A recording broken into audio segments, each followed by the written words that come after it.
Hello, this is Nas from NB Network Lessons. Hope everyone's doing okay. Welcome. Welcome to all students around the world. Thank you for joining.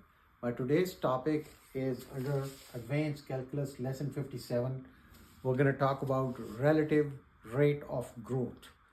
Rate of growth is really important and critical component if you're working in industry of where you have to make predictions.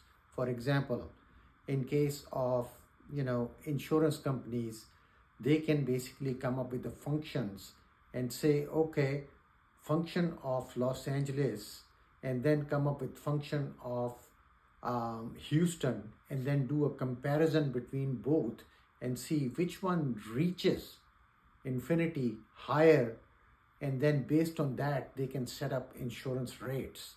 Similarly, you can use that if you become a scientist, you can use those functions and see which function has better rate of growth, and so forth.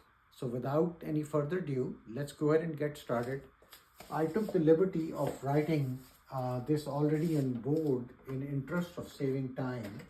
If you look right here in this particular graph right here, this is y-axis, this is x-axis.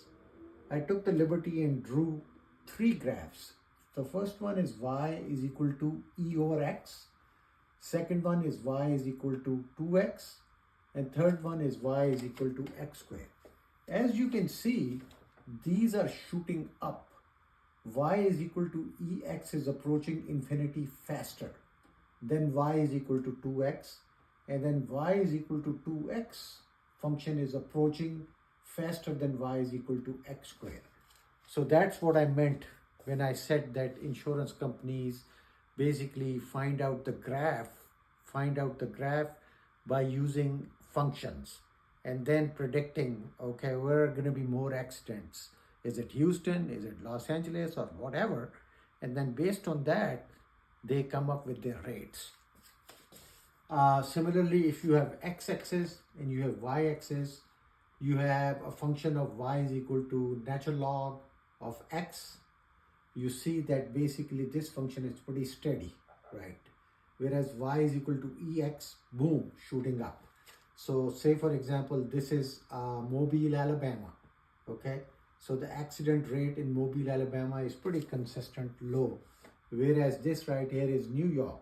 As you can see, it's shooting up pretty fast towards infinity. So that's y is equal to e raised to power x. So hope this makes sense to you.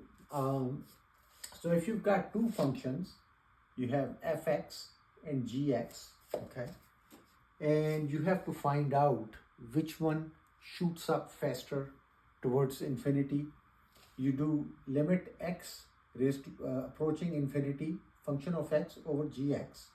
Let's say x is equal to, this x is equal to a, and this g of x is equal to b, right? So this function of x, the one on the top, will grow faster if a is greater than b and b is greater than 0.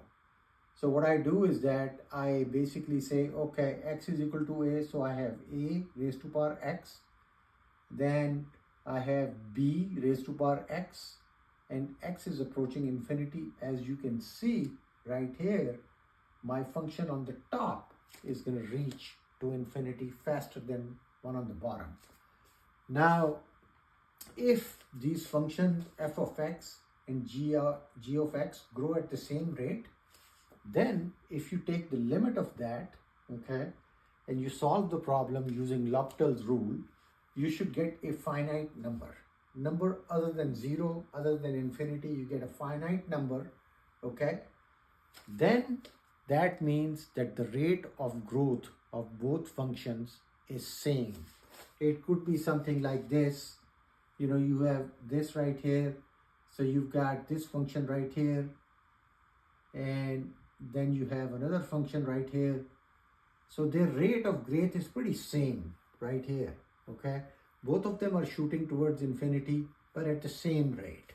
So that's what I mean when I say, you know, if you take the limit of this fx over gx, you get a finite number. So hope this makes sense to you. I will come back and solve maybe one or two problems which would make more sense. Thank you so much for watching. You have a good day. Bye-bye.